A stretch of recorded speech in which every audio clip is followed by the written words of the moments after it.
আৰু গোটেই অঞ্চলটোত বিদ্যুৎ সংযোগ বিচ্ছিন্ন হৈছে, খোৱা পানীৰ যথেষ্ট অসুবিধা হৈছে আৰু গৰু ছাগলী এই জীৱ জন্তু সকলোখিনি বহুখিনি সমস্যাৰ সন্মুখীন হৈছে খাদ্যৰ অভাৱত।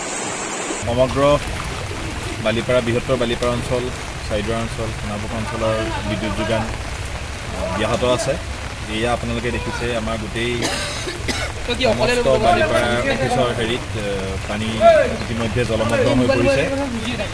সুৰক্ষাজনিত কাৰণৰ বাবে আমি গোটেই বিদ্যুৎ যোগান ব্যাহত ৰাখিছোঁ আৰু পানী নুশুকোৱা পৰ্যন্ত বিদ্যুৎ যোগান আকৌ দিব পৰা সম্ভাৱনাখিনি। Don't forget to like, share and subscribe to East Mojo. For any queries, put them down in the comments section below and press on the bell icon for notifications.